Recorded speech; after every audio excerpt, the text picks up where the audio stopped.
Assalamualaikum warahmatullahi wabarakatuh. Hari ini kita lanjutkan lagi materi untuk pertemuan kedua kuliah Mekanika Fluida dan Sedimentasi.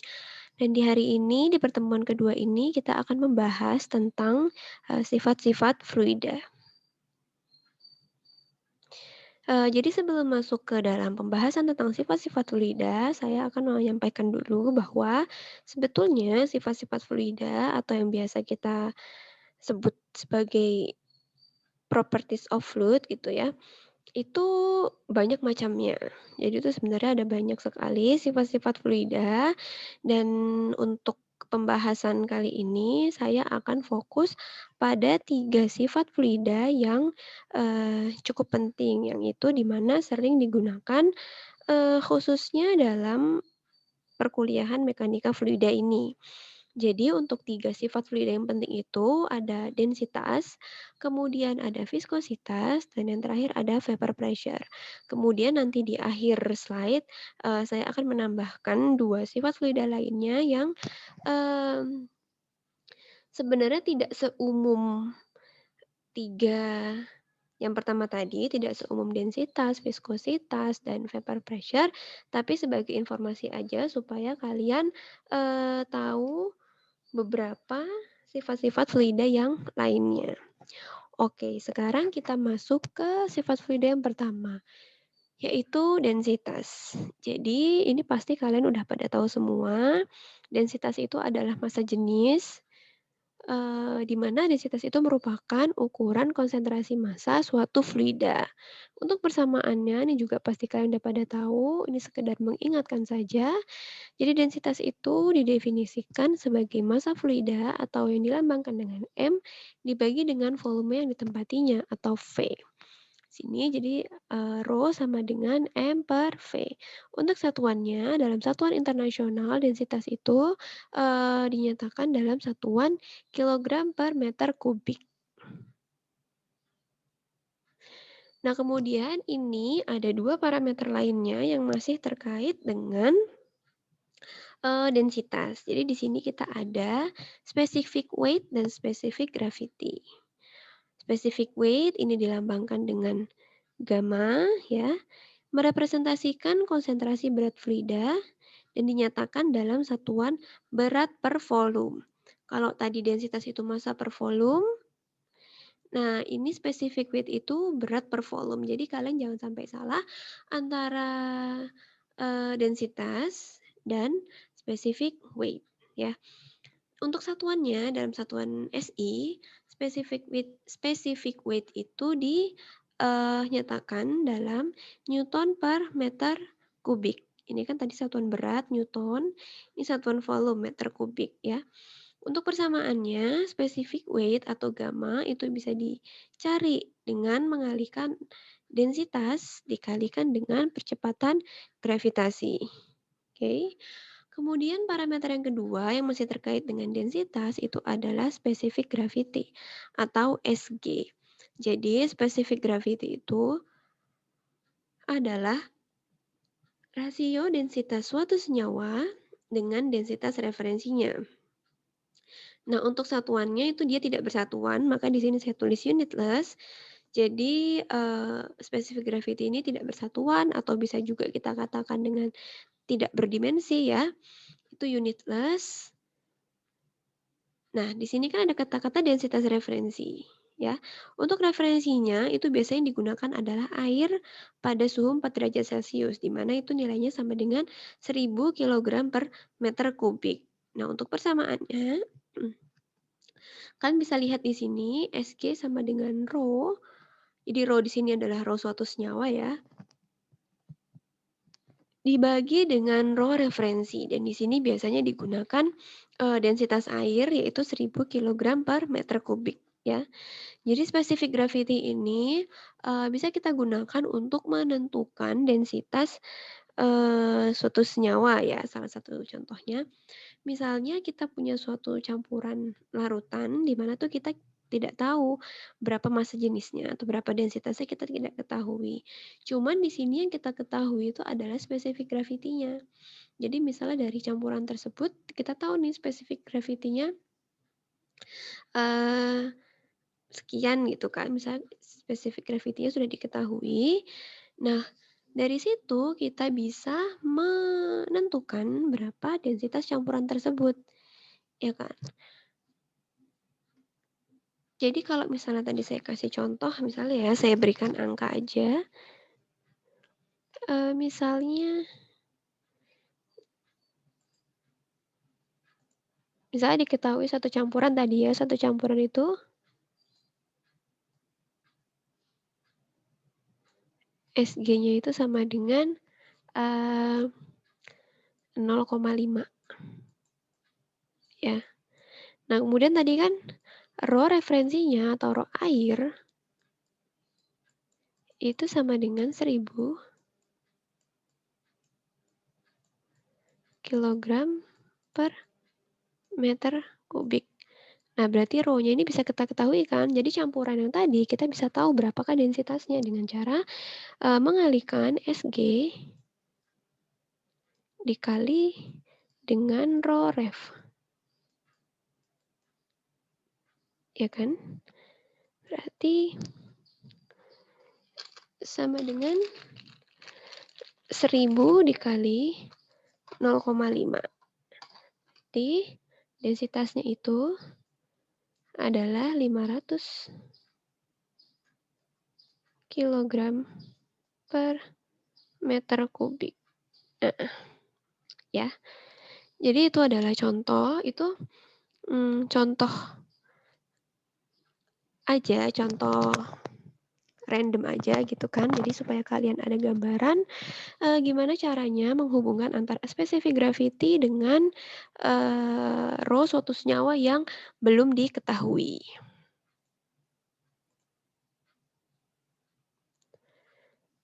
Ini kita hapus dulu.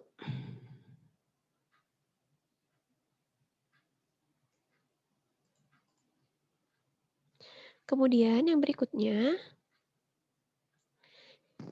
ini penting untuk diketahui juga bahwa densitas fluida itu secara umum merupakan fungsi dari tekanan dan temperatur. Maksudnya apa? Jadi dari kalimat ini kalian bisa tahu bahwa dengan adanya tekanan atau temperatur yang berbeda, maka densitas fluida itu juga berubah-ubah gitu kan. Tapi kalian perlu ketahui bahwa antara cairan dengan gas ya, itu pengaruh perubahan tekanan dan temperatur itu berbeda. Pertama ini kita bahas dulu cairan ya. Jadi kalau untuk cairan, densitas itu tidak terlalu sensitif terhadap adanya perubahan tekanan, gitu kan. Jadi baik itu tekanan atau temperaturnya berubah, densitas cairan itu perubahannya tidak terlalu signifikan. Jadi dikatakan di sini perubahan densitasnya itu tidak sensitif apabila ada perubahan tekanan maupun temperatur. Oke. Nah, di sini kita bisa lihat contohnya ya. Contoh untuk air. Di sini kita ada dua keadaan, di mana di keadaan pertama tekanan airnya itu 100 kPa, kemudian di keadaan kedua tekanan airnya 10.000 kPa. Ini suhunya sama-sama 0 derajat Celcius. Dari sini kita bisa lihat bahwa kenaikan tekanan dari 100 kPa ke 10.000 kPa ini kenaikan densitasnya itu tidak terlalu signifikan, dia hanya beda sedikit, mungkin kenaikannya hanya sekitar 0,5% ya, dari 999 sampai 1004 itu kenaikannya sangat kecil. Jadi di sini kalian bisa lihat bahwa dengan menaikkan tekanan dari 100 menjadi 10.000 kPa, ini densitasnya hanya kenaikannya cuma sedikit. Nah, itu dikatakan bahwa densitas itu tidak sensitif terhadap adanya perubahan tekanan. Oke. Nah, dari sini juga kalian bisa sedikit ingat lagi ya yang materi pertemuan pertama kemarin, ketika kita berbicara tentang fluida incompressible dan fluida compressible, dikatakan kan cairan itu bisa digolongkan ke dalam fluida incompressible ya kan. Nah, ini mungkin sebenarnya udah pernah saya bilang juga ya kemarin di pertemuan pertama, bahwa sebetulnya cairan itu densitas maupun volume cairan itu mengalami perubahan, tapi perubahan itu sangat kecil, tidak signifikan gitu kan. Jadi kita bisa asumsikan bahwa densitas cairan itu konstan, walaupun dia sebenarnya berubah, tapi karena perubahannya sangat kecil, seperti contoh di sini tadi nih ya kan? Contohnya di sini kalian bisa lihat ini perubahannya sangat kecil dengan adanya kenaikan tekanan. Nah, makanya kita bisa asumsikan konstan dan kita bisa katakan bahwa cairan itu sebagai fluida incompressible. Nah, jadi itu kalian bisa lihat gimana sih pengaruh kenaikan tekanan pada densitas cairan. Ya. Sekarang kita masuk ke gas. Bagaimana dengan densitas gas? Kalau tadi densitas cairan itu perubahannya tidak terlalu signifikan dengan adanya perubahan tekanan ya. Kalau misalnya gas itu berbeda, dia densitas gas itu cukup sensitif terhadap adanya perubahan tekanan dan temperatur. Jadi, sekalinya ada perubahan tekanan atau perubahan temperatur itu uh, perubahan densitas gas itu cukup besar gitu loh, lebih lebih signifikan dibandingkan dengan perubahan densitas pada cairan. Oke. Nah, kemudian sekarang kita mau tahu gimana sih hubungan antara densitas, tekanan, dan temperatur. Nah, ini untuk menghubungkan tiga variabel tersebut, kita bisa gunakan pendekatan atau hukum gas ideal. Itu adalah pendekatan yang paling mudah, hukum yang paling mudah untuk menghubungkan ya, untuk menghubungkan antara variabel densitas, tekanan, dan temperatur. Di sini dituliskan bahwa suatu eksperimen menunjukkan bahwa apabila tekanan gas relatif rendah dibandingkan tekanan kritisnya dan suhunya relatif tinggi dibandingkan temperatur kritisnya, maka hukum gas ideal dapat digunakan untuk menyatakan hubungan antara densitas, tekanan, dan temperatur. Ya, jadi di sini kondisinya kalau misalnya tekanan gasnya relatif rendah, kemudian suhu gasnya relatif tinggi, maka kita bisa gunakan persamaan gas ideal untuk menyatakan hubungan antara densitas, tekanan, dan temperatur. Di mana persamaannya dapat dinyatakan dengan persamaan yang ini. P sama dengan Rho kali R kali T. Mungkin kalau yang lebih kalian kenal ya, mungkin yang lebih familiar persamaannya itu gas ideal itu adalah PV, ya kan? PV sama dengan N R T. Nah, ini kurang lebih persamaannya sama, cuma di sini molnya ini jadi M per V ya, jadi M per V, jadi dia menjadi densitas. Jadi persamaannya P sama dengan Rho kali R dikali T. Nah, yang perlu kalian perhatikan di sini adalah untuk P-nya dan T-nya, tekanan dan temperatur, ini harus pada kondisi absolutnya. Jadi untuk P-nya harus tekanan absolut dan T-nya itu adalah temperatur absolut. Untuk temperatur absolut ini adalah temperatur yang diukur pada skala Kelvin. Nah, kemudian tekanan absolut ini mungkin kalian ada yang belum tahu. Jadi P absolut itu bisa kita dapat dari tekanan gauge ya. Tekanan gauge ditambah sama tekanan atmosferik. Nah, jadi ini untuk sekedar apa ya? Pengenalan ke kalian dulu aja. Jadi sebenarnya tekanan itu kan ada beberapa ya, ada tekanan absolut, ada tekanan gauge, ada tekanan atmosferik, kemudian ada tekanan vakum juga ya.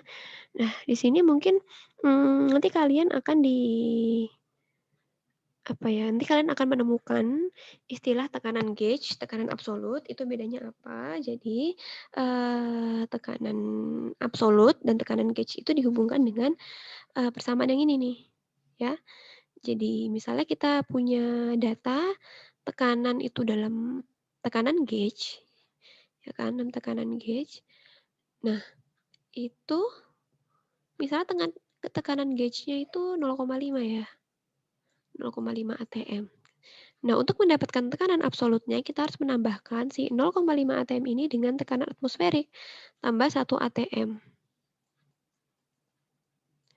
Ya, jadi P absolutnya sama dengan 1,5 atm. Nah, itu adalah contoh aja. Maksudnya tekanan absolut di sini apa, jadi jangan sampai salah, di sini yang digunakan adalah tekanan absolut. Jangan sampai kita memasukkan nilai tekanan di sini itu adalah tekanan gauge atau malah tekanan ATM ya. Jadi perlu diperhatikan ini catatannya.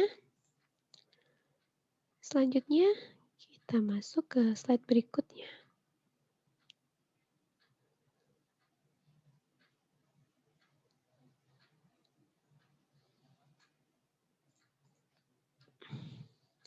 Tadi kita sudah berbicara tentang densitas ya. Sekarang kita lanjut ke sifat fluida penting yang kedua, yaitu adalah viskositas. Viskositas itu menunjukkan ukuran ketahanan fluida terhadap deformasi akibat adanya shear stress. Jadi deformasi itu udah pernah saya sampaikan. Deformasi itu adalah perubahan bentuk ya. Jadi kan di pertemuan pertama juga udah kita bahas bahwa shear stress atau tegangan geser itu bisa mengakibatkan perubahan termasuk perubahan bentuk pada fluida ya kan. Nah, kemudian uh, seberapa besar ketahanan fluida terhadap perubahan bentuk tersebut itu bisa kita nyatakan sebagai viskositas. Ya kan? Atau dengan kata lain, bahasa yang lebih mudah, viskositas itu menunjukkan tingkat kekentalan suatu fluida.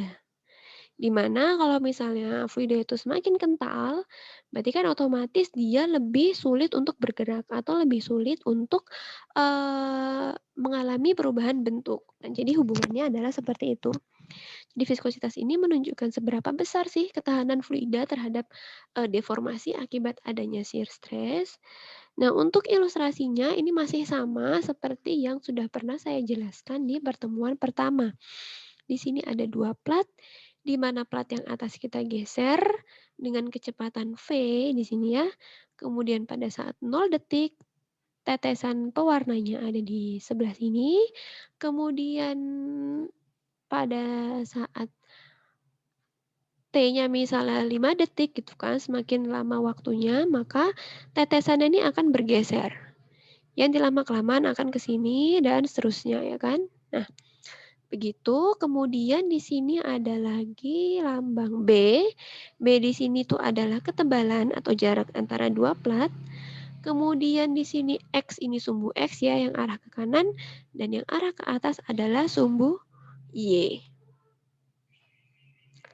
Nah, kemudian bagaimana sih hubungan antara shear stress yang diakibatkan oleh gaya F dengan laju deformasi fluida? Jadi laju deformasi fluida ini kita nyatakan dengan DU per DY ini ya. Tapi sebelum masuk ke sini mungkin saya jelaskan dulu terkait dengan gambar yang di sini. Untuk mengetahui hubungan antara shear stress dan juga laju deformasi fluida, ini kita bisa mengilustrasikannya dari gambar yang di bawah ini. Jadi ini mungkin saya mau jelaskan dulu juga terkait sebenarnya masih terkait dengan profil kecepatan ya. Di sini misalnya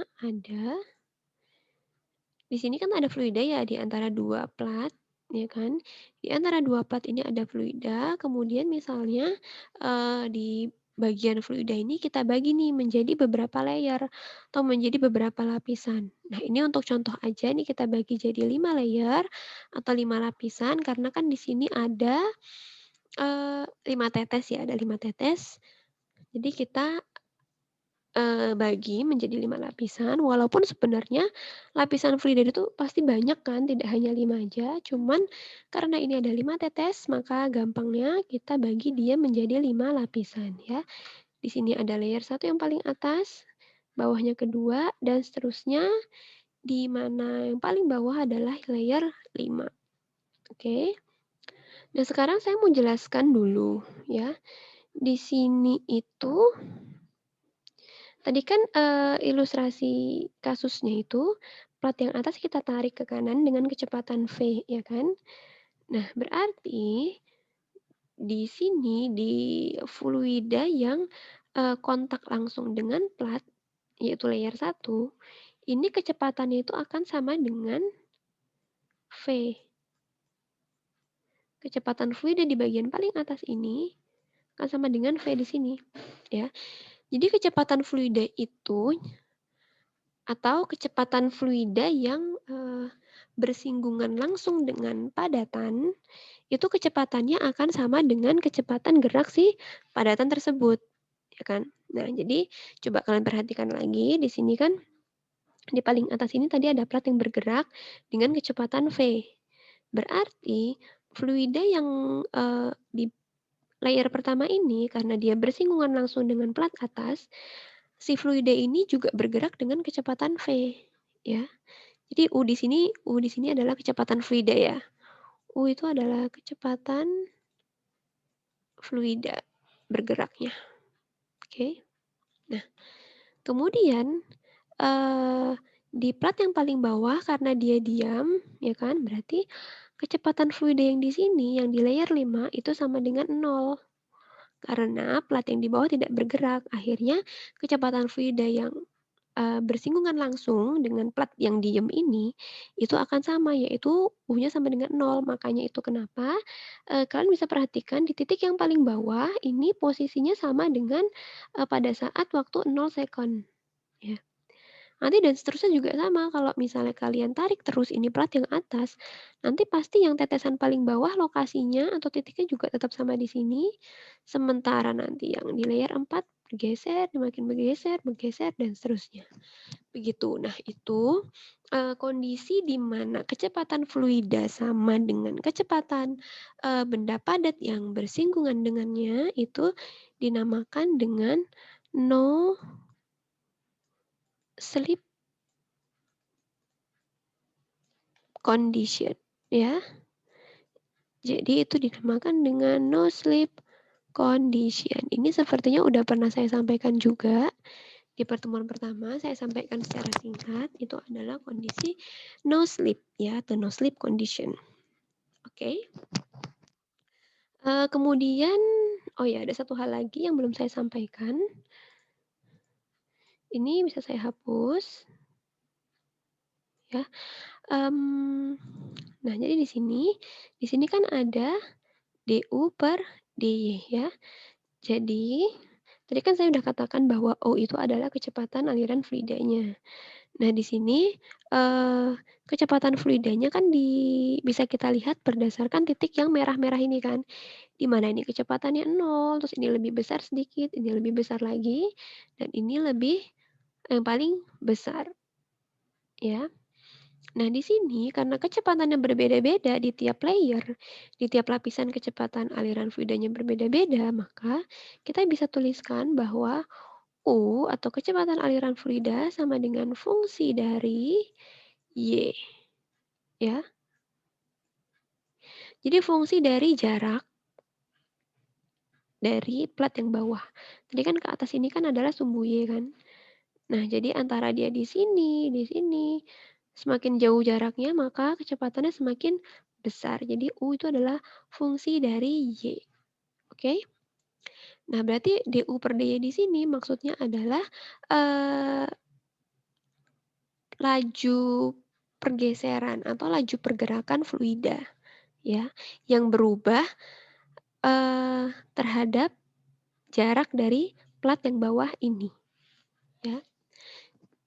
Jadi makanya kita bisa katakan bahwa DU per DY itu laju deformasi fluida atau laju pergeseran fluida juga bisa ya.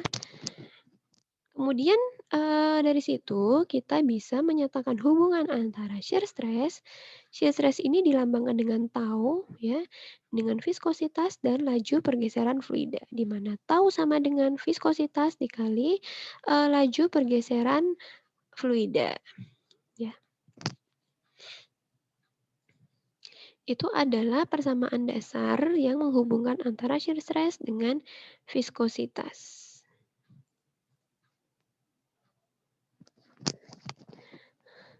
Selanjutnya, Untuk satuan dari viskositas, satuan SI-nya itu adalah Newton second per meter kuadrat. Ya, kemudian ada juga, seringkali viskositas itu dinyatakan dalam satuan poise atau centipoise. Nanti itu kalian harus tahu, poise itu setara dengan apa, kemudian konversinya gimana dari centipoise ke poise atau sebaliknya, begitu ya. Nanti silahkan dicari sendiri. Kemudian simbol mu ini, simbol viskositas itu disebut sebagai viskositas absolut atau dynamic viscosity. Kemudian selain dynamic viscosity ada juga kinematic viscosity ya, yang dinyatakan dengan lambang ini seperti V. Ini kalau saya tidak salah penyebutannya adalah nu ya. Jadi nu ini sama dengan mu per rho. Oke. Sekarang kita lihat. Saya akan menjelaskan bagaimana pengaruh suhu terhadap viskositas cairan maupun viskositas gas. Yang pertama kita bahas dulu viskositas cairan ya. Jadi, viskositas cairan itu sangat dipengaruhi oleh suhu, di mana, dengan adanya kenaikan temperatur itu akan menurunkan nilai viskositasnya. Jadi misalnya kalian punya cairan ya, cairan apapun itu kalau misalnya kita panaskan maka, dia menjadi lebih encer. Itu artinya semakin tinggi suhunya maka viskositasnya akan semakin rendah untuk cairan. Sekarang bagaimana dengan gas? Apakah pengaruhnya sama atau enggak? Nih, penjelasannya ada di poin terakhir ini. Jadi untuk gas, pengaruh temperatur pada viskositasnya itu lebih lemah dibandingkan pengaruhnya pada cairan ya, di mana viskositas gas itu akan meningkat dengan meningkatnya temperatur. Jadi ini terbalik dengan cairan tadi. Untuk cairan itu, kenaikan temperatur itu menurunkan viskositas, sementara pada gas, kenaikan temperatur ya akan menaikkan viskositasnya. Jadi jangan sampai salah, jangan sampai kalian kebalik terkait dengan pengaruh temperatur pada viskositas gas maupun viskositas fluida maupun pada viskositas cairan.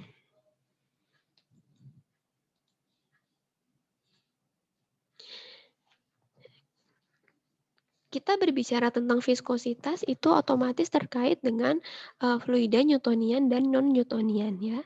Jadi sebelum kita bahas lagi tentang fluida Newtonian dan fluida non-Newtonian, kita mau lihat dulu hubungan antara temperatur dengan, viskositas. Di sini ada temperatur di sumbu X, kemudian ada viskositas di sumbu Y. Di sini kalian bisa lihat ada beberapa senyawa cair atau beberapa cairan ini pada temperatur yang sama. Jadi di sini contohnya ada gliserin, canola oil, dan water ya, ada air. Nah, kalian bisa lihat di sini bahwa pada temperatur yang sama, viskositas dari gliserin itu paling tinggi dibandingkan canola oil dan water. Jadi maksudnya apa? Gliserin ini yang paling kental dibandingkan dengan canola oil dan water. Nah, jadi grafik ini hanya menunjukkan hubungan antara temperatur dan viskositas pada beberapa cairan yaitu gliserin, canola oil, dan juga air. Oke. Sekarang kita mau sedikit membahas lagi tentang fluida Newtonian dan non-Newtonian. Ya, jadi pada fluida Newtonian, rasio antara shear stress atau tau ya dengan laju pergeseran tadi du per dy bernilai konstan, di mana nilai konstan tersebut itu sama dengan viskositas fluida. Kalau kalian ingat kembali di pertemuan pertama, salah satu ciri-ciri dari fluida Newtonian itu adalah viskositasnya konstan ya. Berarti itu sesuai dengan pernyataan yang ini. Jadi viskositasnya itu merupakan rasio dari shear stress dengan laju pergeseran. Dan ketika dia nilainya terus konstan, itu artinya fluidanya adalah fluida Newtonian ya. Tadi kan ada persamaan yang di slide sebelumnya itu tau sama dengan mu du per dy. Nah, dari sini kita bisa tahu kan untuk mencari viskositas itu sama dengan tau per du per dy ya. Jadi ini rasio antara shear stress dengan laju pergeseran. Nih ya, rasio antara shear stress dengan laju pergeseran, ini nilainya sama dengan viskositas. Nilainya sama dengan viskositas, di mana nilainya itu adalah konstan. Sekarang kita mau lihat di sini di grafik hubungan antara laju pergeseran atau DU per DY ini dengan shear stress atau tau. Nah, di sini kita bisa lihat baik untuk canola oil, water, ya, itu karena dia adalah fluidanya Newtonian, maka kita bisa lihat di sini hubungannya adalah konstan. Jadi rasio antara shear stress ini dengan DU per DY ini selalu konstan untuk lurus. Nah, artinya dia adalah fluida Newtonian, ya. Dan di sini kalian bisa lihat pada suhu yang sama-sama 60 derajat Fahrenheit ya. Untuk canola oil dan water ini canola oil memiliki viskositas yang lebih tinggi dibandingkan air. Ya, di sini kan posisinya lebih tinggi nih dibandingkan yang air. Berarti ini sama halnya dengan yang gambaran sebelah kiri. Berarti kan di sini juga sama kan? Hubungan antara temperatur dan viskositas menunjukkan bahwa canola oil itu viskositasnya lebih tinggi daripada air. Itu untuk suhu yang sama. Sekarang kita mau coba lihat yang untuk airnya. Tadi di sini airnya 60 derajat Fahrenheit. Kemudian ketika kita panaskan menjadi 100 derajat Fahrenheit, ini viskositasnya akan turun nih di sini. Ya, jadi grafik ini sesuai dengan pernyataan di mana tadi saya sampaikan bahwa temperatur yang semakin tinggi akan menurunkan viskositasnya. Ya, jadi di sini bisa kalian lihat suhu air lebih tinggi, viskositasnya lebih rendah ya dari situ. Jadi tadi apa yang saya sampaikan kalian coba kaitkan ya antara satu dengan yang lainnya. Jadi masing-masing pernyataan itu pada dasarnya saling berhubungan dan bisa kalian lihat di salah satunya di grafik ini ya. Selanjutnya kita masuk ke slide berikutnya.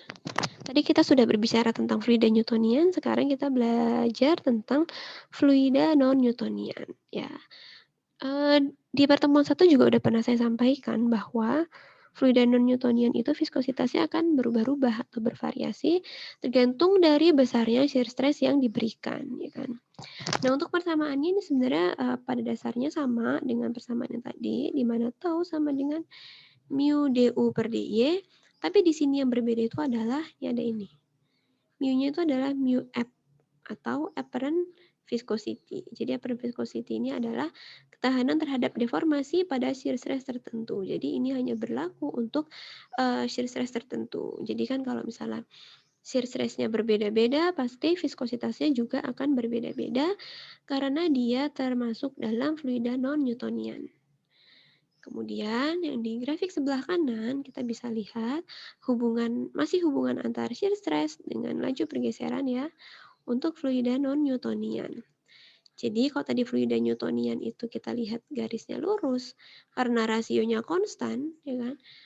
Di sini ada contoh fluida non-Newtonian yaitu pseudoplastik dan dilatan.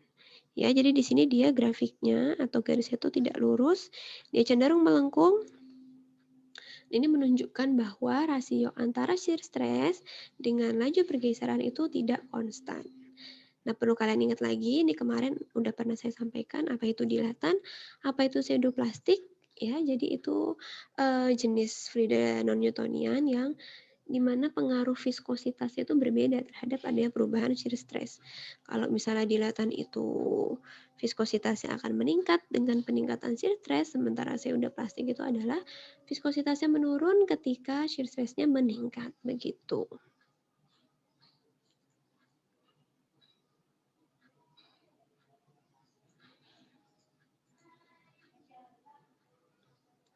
Selanjutnya, sifat fluida yang ketiga itu adalah vapor pressure atau tekanan uap. Jadi tekanan uap ini pasti udah sering kalian dengar dan di termodinamika juga sudah sangat sering kita bahaskan terkait dengan tekanan uap atau vapor pressure. Nah, sebelum saya jelaskan secara teori, kalian perhatikan dulu gambar yang ada di sini ya. Jadi saya ingin menjelaskan definisi dari vapor pressure berdasarkan dari ilustrasi berikut ini. Jadi di sini kalian bayangkan ada sebuah wadah tertutup, di dalamnya berisi air, ya kan. Nah, kemudian cairan yang terdapat di dalam wadah ini bisa saja mengalami penguapan, ya kan. Kalau misalnya suhunya cukup tinggi, ini bisa aja lama-kelamaan partikel cairan yang ada di permukaan ini dia akan menguap sehingga terbentuk gelembung-gelembung gas, ya kan. Selanjutnya kita lanjutkan lagi. Jadi tadi saya sudah sedikit menjelaskan bahwa di sini ada tempat suatu wadah tertutup di mana di dalamnya terdapat cairan, dan ini nanti lama-kelamaan permukaan cairan ini nanti ada bagian yang menguap sehingga terbentuk gelembung-gelembung gas yang mengisi ruang kosong di bagian atas cairan ini, ya kan. Nanti kalian bisa lihat di gambar yang sebelah kanan. Jadi di sini udah mulai molekul-molekul gasnya atau uap-uapnya itu sudah mulai tersebar di ruang kosong yang di bagian atas permukaan cairan. Nah, molekul-molekul gas ini akan menghasilkan suatu tekanan parsial, di mana tekanan itu kita sebut sebagai tekanan uap atau vapor pressure, gitu. Jadi di sini secara definisi tekanan uap itu adalah tekanan yang disebabkan oleh molekul cairan yang menguap pada saat kesetimbangan. Nah, maksud pada saat kesetimbangan di sini adalah di gambar yang kedua ini, selain molekul cairan yang menguap, ada juga molekul-molekul gas ini yang kembali menjadi cairan. Nah, kondisi saat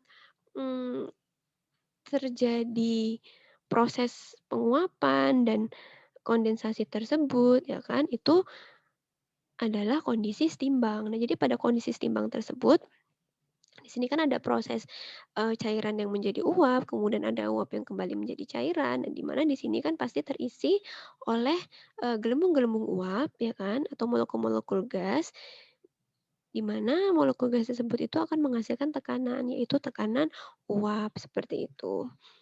Kemudian tekanan uap ini juga sangat dipengaruhi oleh temperatur, ya.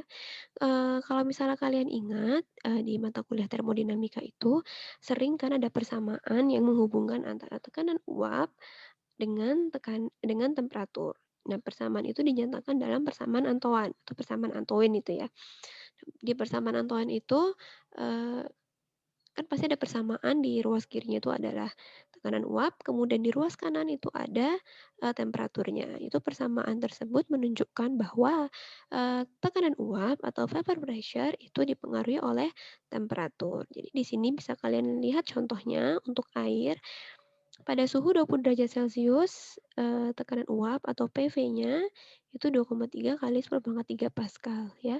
Kemudian pada 100 derajat Celcius PV-nya 1,013 kali 10⁻5 Pascal atau ini sama dengan 1 atm. Oke. Nah, mungkin notasi untuk tekanan uap yang sering kalian temui itu adalah P-SAT ya. Jadi kalau di termodinamika emang kita sering menyebutnya dengan P-SAT.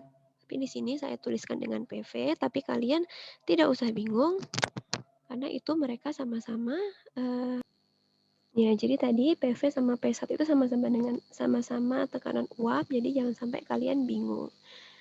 Di sini. Nah, sekarang kita lanjut ke slide berikutnya. Apabila tekanan turun hingga di bawah tekanan uapnya, maka cairan akan membentuk gelembung uap secara spontan atau dinamakan dengan proses boiling ya. Jadi di sini kalian bisa bayangkan kalau misalnya ada suatu sistem ya. Suatu sistem itu kan pasti punya tekanan ya. Punya tekanan, kemudian kalau misalnya sistem tersebut tiba-tiba tekanannya turun sampai di bawah tekanan uapnya, maka cairan yang berada dalam sistem tersebut itu akan menguap secara spontan atau dinamakan dengan proses boiling ya. Jadi perlu kalian Pahami baik-baik bahwa proses boiling itu dapat terjadi apabila tekanannya lebih kecil daripada tekanan uapnya, ya. Ini coba saya kembali lagi sedikit ke slide yang sebelumnya, dan ini kan bisa kalian lihat kan, bahwa hubungan antara temperatur dan, tekanan uap itu banding lurus. Jadi semakin rendah temperaturnya, maka tekanan uapnya juga semakin rendah, ya kan. Nah, di sini, saya mau mencoba mengkaitkan dengan kalimat yang ini, ya.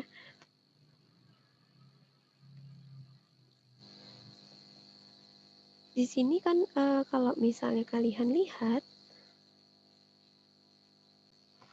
di sini kalau misalnya kalian lihat pada contoh yang kedua ini, di mana, tekanan uapnya 1 atm, ini maka titik didihnya itu adalah 100 derajat Celcius. Ini adalah kondisi yang paling umum ya, seperti yang kita tahu bahwa air itu dalam kondisi normal itu maksudnya adalah kondisi tekanan yang atmosferik, ya kan. Kan tadi ini kan tekanannya sama dengan tekanan 1 atm, berarti dalam kondisi normal nih, 1 atm itu titik didih air adalah 100 derajat Celcius. Itu adalah maksud dari, contoh yang kedua ini ya. Jadi pada tekanan 1 atm, maka air akan mendidih pada 100 derajat Celcius. Nah, gimana kondisinya kalau misalnya kita menurunkan atau misalnya kita mendidihkan, mendidihkan air pada tekanan yang di bawah 1 atm ini. Pada tekanan di bawah 1 atm, otomatis nanti dia, titik didihnya itu akan lebih rendah. Jadi dia semakin atau lebih cepat mendidih, lebih cepat menguap. Jadi itu tadi maksudnya adalah ini. Kalau misalnya tekanannya turun sampai di bawah tekanan uapnya, maka cairan itu akan membentuk gelembung uap secara spontan atau lebih cepat mengalami proses penguapan, ya, proses boiling itu. Oke, mudah-mudahan sampai sini cukup jelas. Kemudian, ya, ini adalah grafik yang menghubungkan antara temperatur dengan vapor pressure, di mana semakin besar temperaturnya maka tekanan uapnya juga semakin tinggi.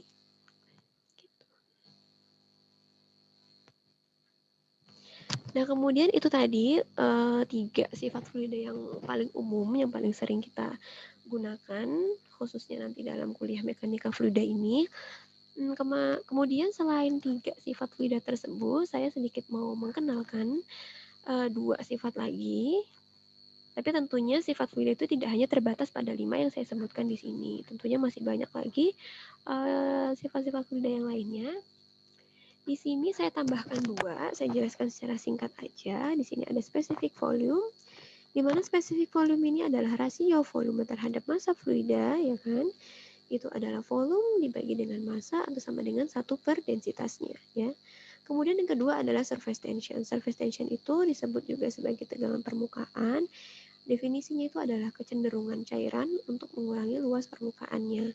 Jadi pada fenomena tegangan permukaan ini, si cairan tersebut cenderung meregang gitu ya, meregang sehingga terbentuk seperti lapisan tipis di permukaan cairan.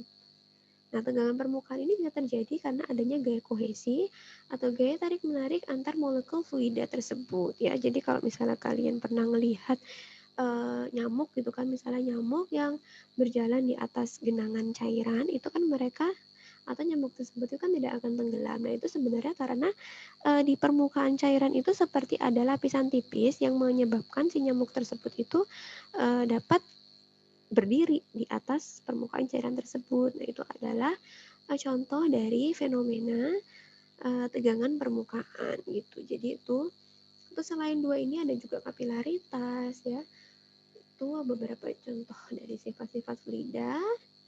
Jadi itu saja ya materi dari saya untuk pertemuan 2 ini. Mudah-mudahan apa yang saya sampaikan bisa dipahami dengan baik. Nanti kalau misalnya ada yang belum jelas atau mau ditanyakan, silahkan sampaikan dalam forum diskusi. Mudah-mudahan mahasiswa tetap aktif berdiskusi terkait dengan materi yang kedua ini, sifat-sifat fluida. Terima kasih.